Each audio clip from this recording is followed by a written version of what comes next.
Today on Moviewallas, we talk about Eleanor the Great, If I Had Legs, I'd Kick You, and Good Fortune.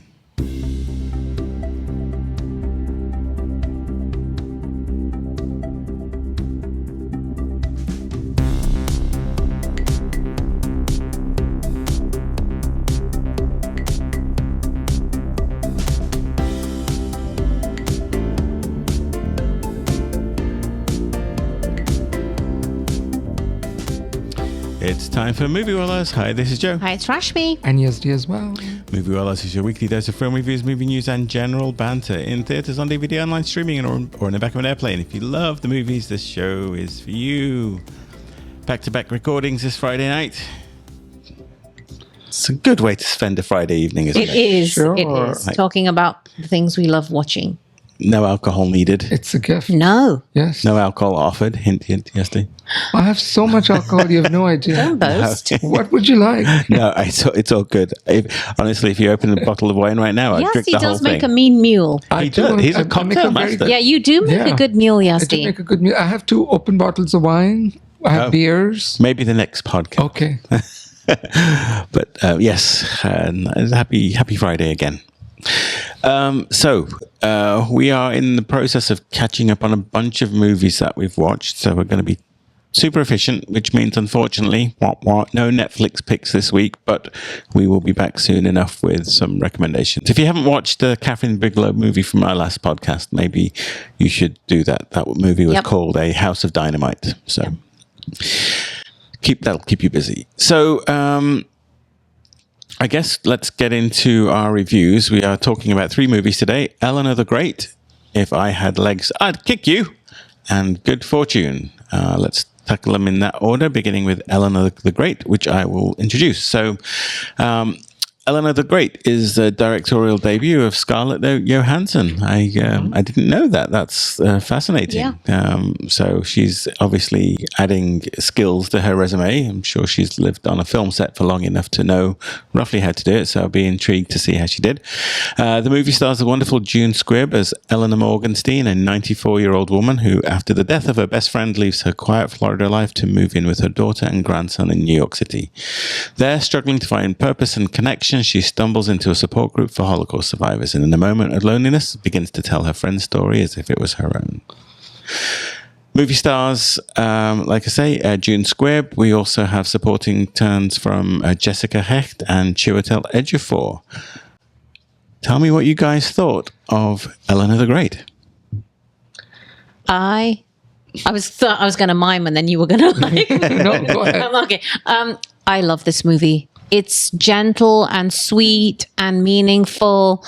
It's beautifully acted. It says so much about relationships with your family, between old and young, where you find solace.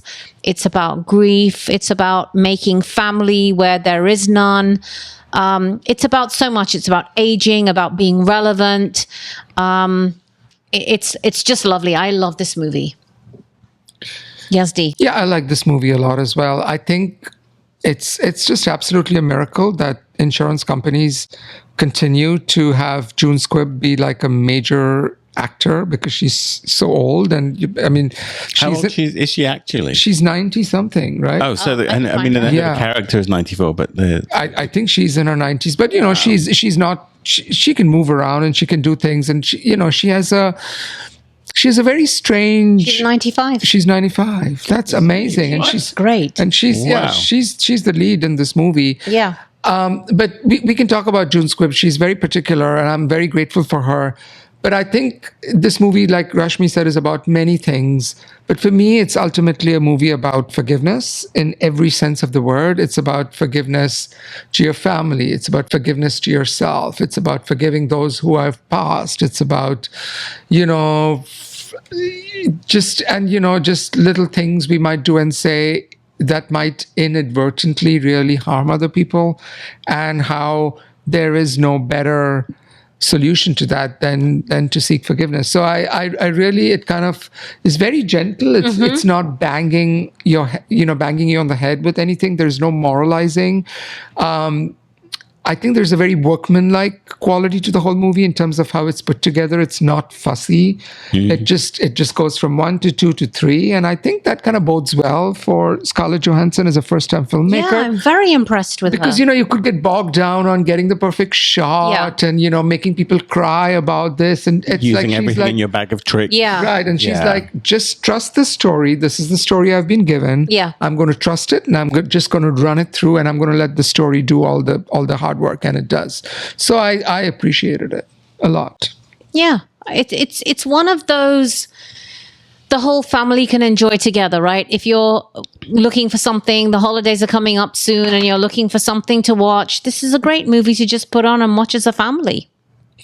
Your description, Rashmi, made it sound very sentimental and weepy. No, it's not weepy at all. Okay. It's 'cause- about weepy topics, but it's completely unsentimental about it. Yeah, it's very unsentimental about it. I mean, in fact, yeah, this is there's not, comical moments as well, which are very funny. Yeah, what's the tone? Yeah. So I mean, it's Dramedy. a dramedy. I think the second half is very strong drama. Maybe the first half is a little bit more Yeah. comical. And to be, this is not like a Christmas movie, haha movie. It gets into very thorny, kind of dark issues. I mean, at the base of it all is, grief. Yeah. Which is driving everything in the plot. So it deals with a lot of thorny issues. But I think the way it's handled with a lightness of touch, which I really appreciate. Otherwise, it could have become kind of overbearing and finger wagging, and it's none of those And things. it could have very easily become a Hallmark movie, but Right, it or stays melodramatic. far from that, Yeah, right? yeah. It kind of is what it is, and it does it so well, and really well acted by, again, June Squibb is amazing in this. There's someone called Erin Kellyman who kind of plays a friend that becomes friends with June Squibb's character. She's very good. I've not seen She's her really anywhere. good. Yeah, I she's a haven't British seen her before. actress. Oh, she's British. Yeah. Okay. And she's very, very good. But it's just one of those lovely character movies. And I love that it's shot around New York. It's kind of a love letter to New York a little bit. It's just lovely. And Chiwetel Ejiofor, he's in movie after movie, and I saw him recently. I watched another movie, Spike Lee movie, long time ago, and he was there like 20 years ago. He's now still here doing some pretty reliable, hardworking, acting. So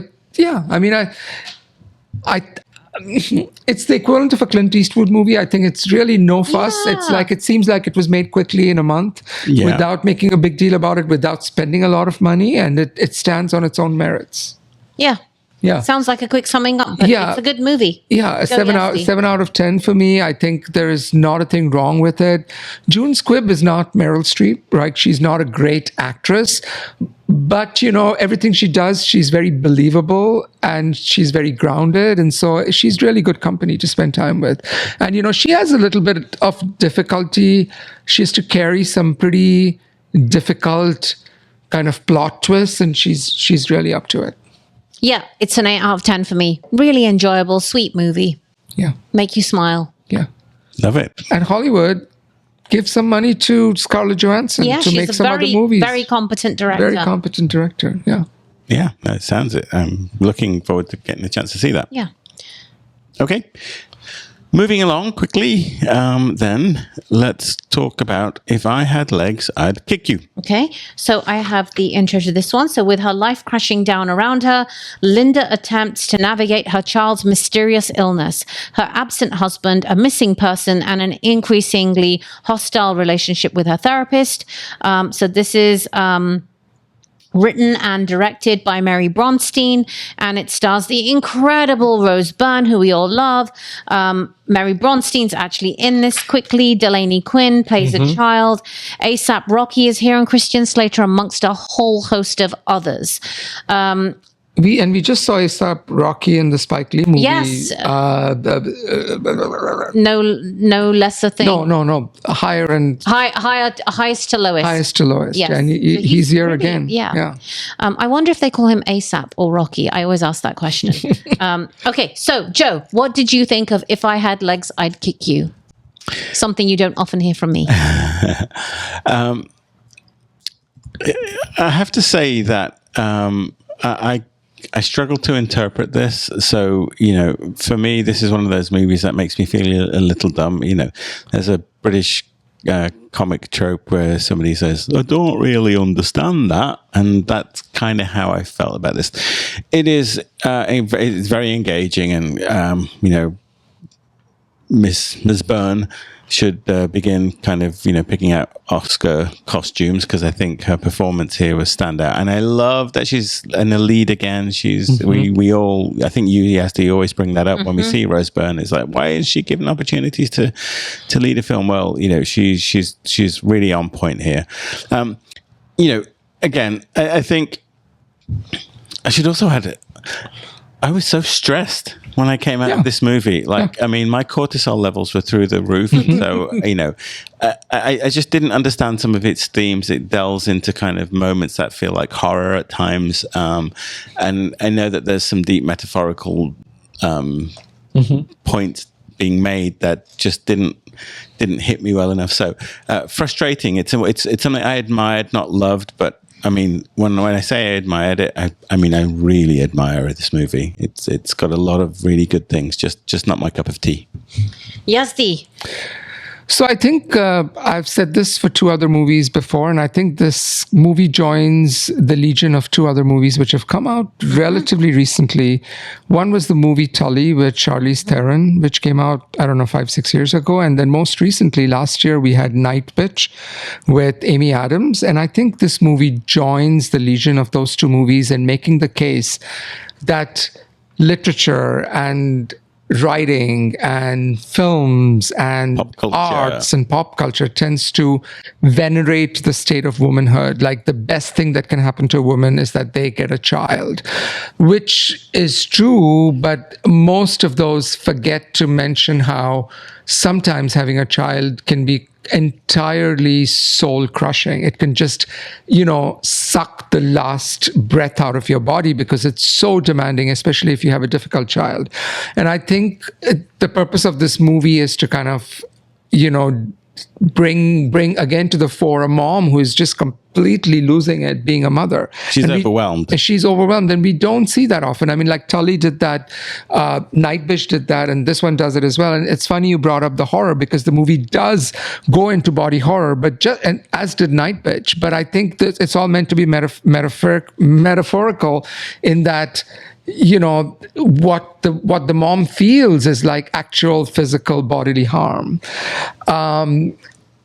I have a few things to say. I kind of question the ethics of the movie, because it's I'm just going to say this. We'll discuss this more. It seems the whole point of the entire running time of this movie is to stress you out. Yeah. Right? That's the whole point of the movie. Okay. I mean, it's mission accomplished. It's like one thing after another. Like, I couldn't breathe. My blood pressure was so high. And at one point, I got to be like, "Come on, you cannot." It's kind of almost a cheap shot that you keep throwing horrible adversities on this poor woman, one after the other, like she does not get a break. But having said that, I mean, it's a very independent piece of work. I will champion, Rose Byrne till the day I die, and any movie which gives her an opportunity to be a lead and to shine is good. Yeah, kind of like The Smashing Machine in our last podcast. I think this is a wonderful acting vehicle for Rose Byrne. I mean, she shines, and like we've been saying for years and years and years, when is her day gonna come? And I agree with you both. This is when the day comes. Yes, you stole my notes around Tully and Night Bitch. I think they did it a little bit better, if I'm honest. More humor even, yeah. Yeah, this one has humor, but it's I don't know. I get that whole point about it's about a mother being overwhelmed, but then it has this really strong narrative about a child with an eating disorder. And I didn't feel like it did that part a lot of justice, but it was such a main component of the movie. Well, was it? Well, maybe that was the MacGuffin, right? Maybe that was the because I was going to say, and there's a deliberate choice in this movie. Yeah, and they didn't even show the child. Made to not make it about that from a visual perspective. I mean, we know the mother's, it's obviously done to give us a mother's viewpoint, but I mean, it's also done in a way that, I mean, we never get to really see the world other than through Rose Byrne's eyes. Right. Yeah. I mean, so that I found a little uneasy, the fact that we don't see the child. And I understand I understand why it's being done for that point, Joe, that they're showing the world through Rose Byrne's eyes. But then it becomes a gimmick. And then I couldn't get away from that. Like, that's what I was looking for, as opposed to being in the moment. So it took me out of the moment. But again, I think this is a great acting vehicle for Rose Byrne. I mean, and again, I would say that I think Night Bitch and Tully do it a little bit better. That's not to say this isn't a bad movie, but it's just too much. It's a little overcooked in my mind. And I wasn't sure about the end. I didn't quite understand the end of it. Yeah. My key struggle here, I think, is there's a lot of interesting imagery, but I can't, and I think it's by design that I can't distinguish the reality from the metaphor.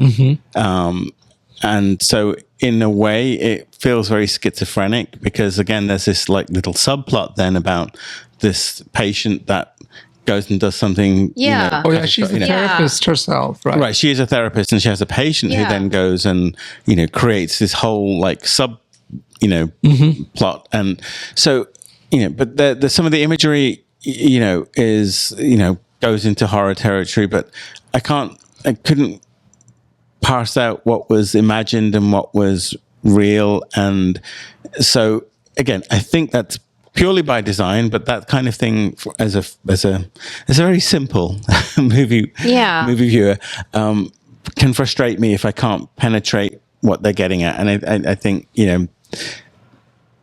that's where I had a hard time. And again, I need to temper my comments with I didn't hate this at all, but I'm frustrated by it in a way that maybe the two of you don't sound like you are. I mean, I think the whole thing about I think, by the way, Mary Bronstein, who wrote and directed it, also plays the doctor in the clinic who is trying to convince her that unless her daughter starts eating, this very, very dangerous procedure will need to be done, which might kill her daughter. So I think she's generating conflict where if you're a mom, how do you deal with a child who refuses to eat, but by her losing weight, that's bringing her closer to mortal danger, right? So it creates a very stressful environment. Like if you were the mother of a child who is not eating, but she needs to eat, like what do you do? Do you force her? All this stuff, it kind of brings up all these issues.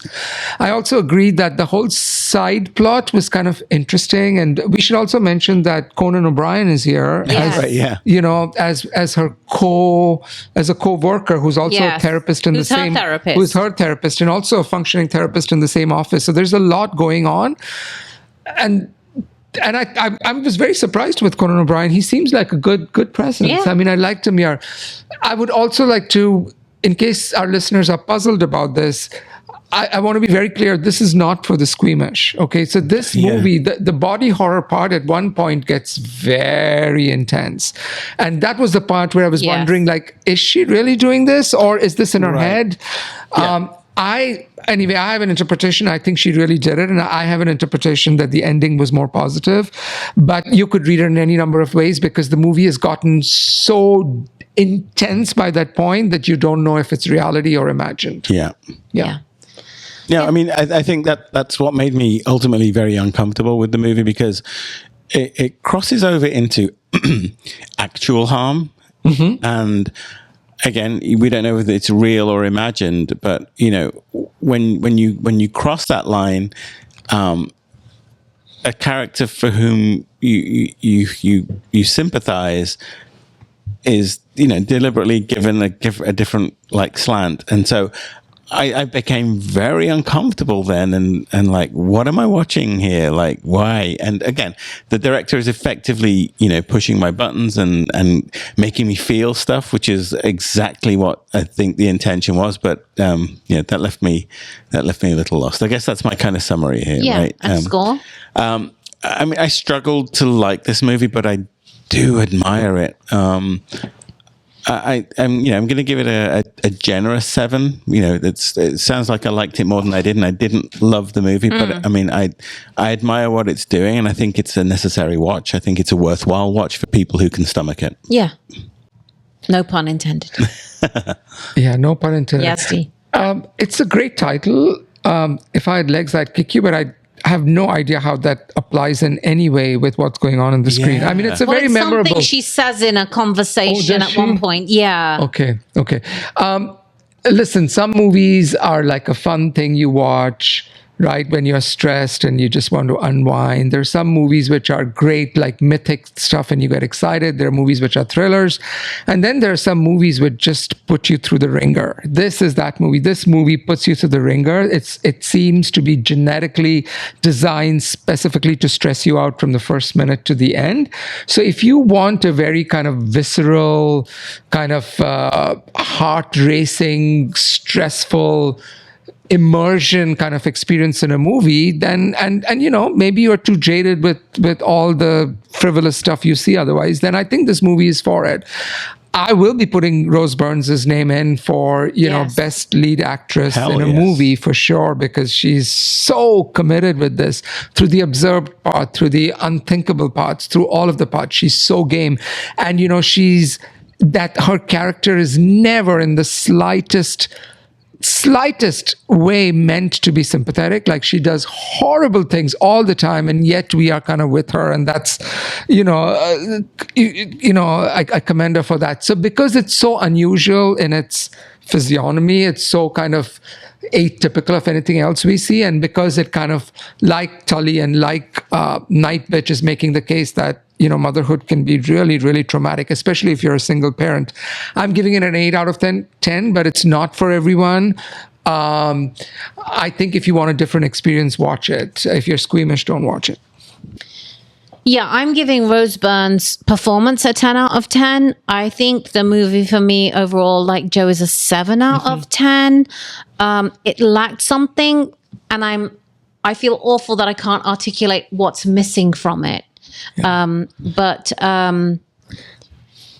It's interesting. It's interesting, and it's intriguing, and it's good filmmaking, but something's missing, and I can't put my finger on what that is. It was missing something. I don't know whether it's the end or how it ties up, or the fact that she doesn't fight back, or the fact that she just. I think the ambiguity is what. Yeah. And I'm usually okay with ambiguity, but not me.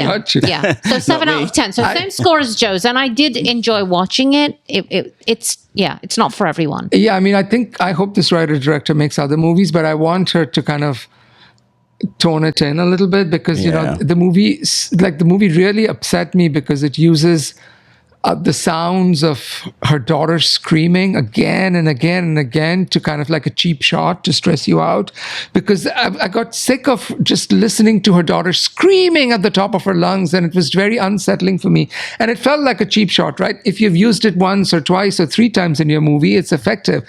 But then if your daughter, if that a screaming child is screaming all the time, then it just becomes like, don't you have anything else to say? But maybe that is the point. That's the choice. It's to convey how overwhelmed that is.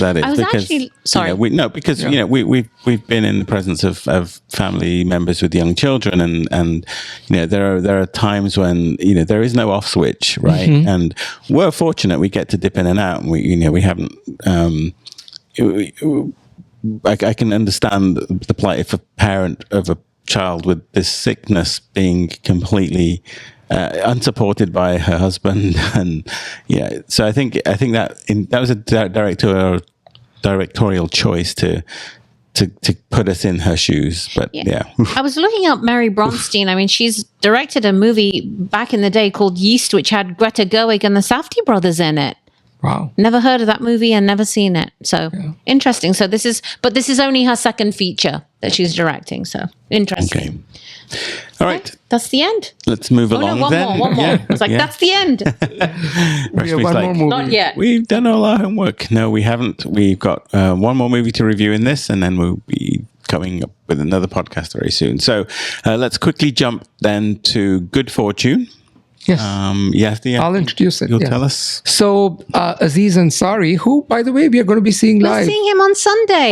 In just a couple of days, Yes. we are going to be seeing him live do a stand-up performance. But Yes. Aziz Ansari is a South Asian, Indian continent-based stand-up comedian who rose to fame first by being in Parks and Recreation, several seasons. I think that's when he came into prominence. And then I think his most lauded effort to date has been that he was the writer and director of Master of None. Which I love. For at least the first 2 seasons were Yes. amazing, and he was the lead actor in it Yes. on HBO. And he has made a lot of shorts, but he makes his first feature-length writing and directorial debut with the movie Good Fortune. And the movie Good Fortune has the good fortune of having an amazing cast. Just listen to the cast in this movie. Keanu Reeves is in this film. Aziz Ansari is, of course, here. Seth Rogen is here. Kiki Palmer is here. Sandra Oh is here.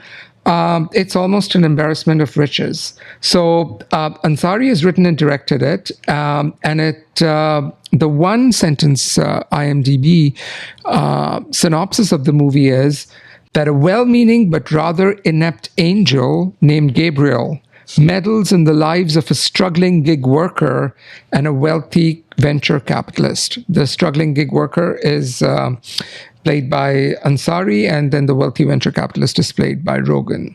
So what did you guys think of Good Fortune? Good Fortune is in theaters right now as we speak. I love Aziz Ansari, so I'll start the review with that. I thought this was sweet and it's fun, and it left me with a smile on my face, but it felt too derivative of Trading Places in my mind. It's fun in the moment, but it doesn't feel very memorable. And there seemed to be some chemistry missing. It's odd having a Seth Rogen and an Aziz Ansari because their styles seem so contradictory to each other. And I didn't quite think the chemistry really played out. But it was lovely to see Keanu Reeves here. And I like the idea behind it. But again, too derivative of Trading Places. And in fact, I thought there was actually a homage to it because they used some of the music from one of the main scenes in Trading Places in the movie. Yeah. Enjoyable, but not memorable. Is Aziz Ansari South Asian? I mean, he feels very New York to me. This movie is working really hard. It feels like a slightly less accomplished version of the Master of None series. Aziz Ansari's comedy and humor has such a genuine sweetness through it. Like the character. So it is very derivative of Trading Places. I saw a comment here on the Rotten Tomatoes which talks about It's a Wonderful Life, and Yeah. I wrote down. it's got. I wasn't sure if you'd caught this one yet because you were at the same screening as us. So it has those kind of themes to it, but it works hard to entertain, and it has as heart to spare. And I forgave it all its foibles because at the end of the day, I came out really enjoying and smiling it in spite of itself. And I think all the things you said, Rashmi, they're absolutely spot on observations. I think the Seth Rogen, Aziz Ansari doesn't quite work. It's clunky dialogue in places. It's got this very, it's got a very 20-something, almost teenage view of capitalism and the world, and wealth is evil, and we need to give more to the poor people. And, That's rough. No, but it does. I mean, this is coming really from the heart of the imbalances in the world are evil, and we have to fix them by spreading the love and the wealth and so look. I've rambled, but I really genuinely found love for this movie. It made me smile. I found it very funny at times. Yeah. I just would say, go watch like a couple seasons of Master of None. That's him at his pinnacle. This is him working on something that didn't quite deliver the same greatness, because Master of None is greatness for me. It's greatness. Yeah. I agree. Yeah. So I like this a lot more than both of you, for sure. No, I love it. Okay. I I think there is a very kind of low-brow, low-stakes kind of approach to the whole movie. Everything feels like a fluff and a frill, and there are no Almost really improvised. Angel maybe wings, improvised. Everything feels like it feels like this is the kind of movie where nobody's going to die, nobody's going to, it feels very low stakes. And I kind of initially I felt like, is it just a sign of them not working hard? But I think actually this is a hardworking movie. Yeah. I mean, it's definitely paying homage to It's a Wonderful Life, but I kind of like, there's one of the best dialogues in the movie is where Keanu Reeves is the guardian angel, and he has his own manager played by Sandra Oh, and Sandra Oh tells him, like, how come you've gotten in this mess? And he said, I wanted to show this man that having money is not going to one of the trailers, is not going to solve all your problems. But then he got the money and it solved all of his problems. So I kind of like that. I like kind of.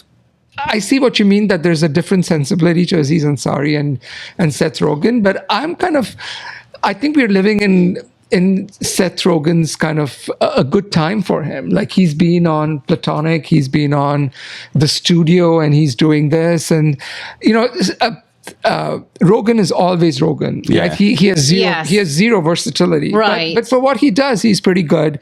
I also liked, it was very odd for him to pick Kiki Palmer as his love interest. Yes. But, I love that. But Kiki Palmer is, again, one of those actors who anytime she's on a screen, even in a bad movie, I'm just happy to see her. Yeah, no, she elevated those scenes. She elevated it. And then, like you said, weirdly, the movie towards the end, has some very strong views about being pro-unions, which I didn't see on the tarot card for this movie. I'm like, really? This movie is going to get into unions, whether unions are good or bad? But like you, I laughed, I smiled. I think Keanu Reeves is so particular. I think if this was the first movie I had ever seen of Keanu Reeves, I'd be like, this is a terrible actor. Why is he in this movie? Right. But we know Keanu Reeves from decades, and he's perfect for this role, and his dry, droll kind of delivery of lines, and his, and there's a running joke about how everybody finds him so attractive, which I kind of found funny. Yeah. So I think there's a lot going for the movie. I kind of was smiling the whole time. I laughed a little bit, and it's a piffle, but it was a fun piffle. Yeah, I think it's one of those perfect Friday night decompress movies, right? But I feel like I couldn't hang on to the message. That there's no clear message. There's all the social, political commentary about rich and poor and progression and automation and millennials and gender and age. There's all of that stuff in here. But I didn't quite get and I think you just said it, the central conceit of the movie is that the angel says, I gave him money in the hope that he would realize that money doesn't solve all your problems. Because money does solve your problems. But there's nothing else. There is something else to it. There is a little bit else, but the else isn't big enough to hang on to. Yeah, to give a moral of the story, right? There's no moral here. And it feels like a fairy tale that needs a moral to be wrapped up in, like a bow on it. It's just trying to be funny. It is, and it is funny. But what I'm saying is that it's told like a fairy tale, right? It's a fairy tale. It's like pretending to be a fable. Yeah, it's pretending to be a fable. And so at the end of every fable, you need a lesson, and there is no lesson. So there is an epilogue which is tacked on rather clumsily at the end of the movie, which is what happens like a few years later.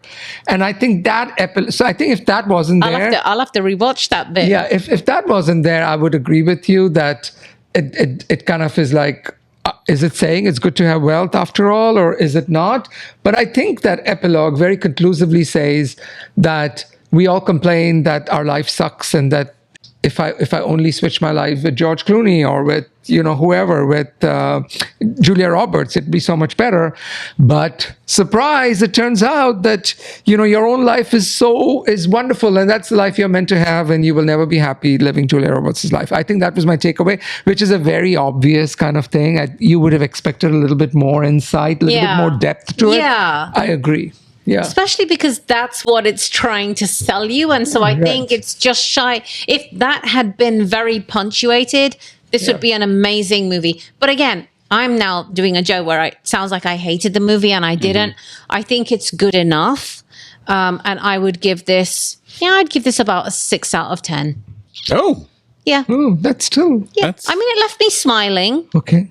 But, I'm the Aziz lover in the group.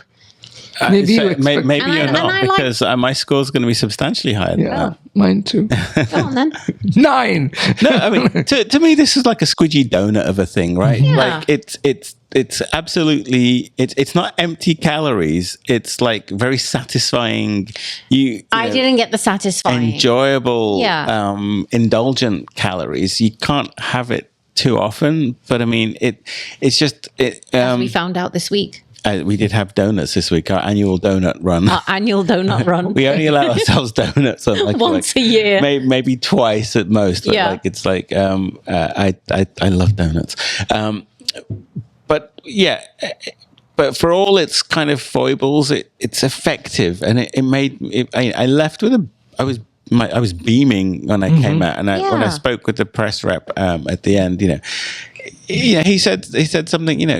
There's a lot of things that you can knock if you choose to be snooty about this movie, but at Are the you end calling me snooty? Well, I'm not calling you snooty, but I'm inferring it.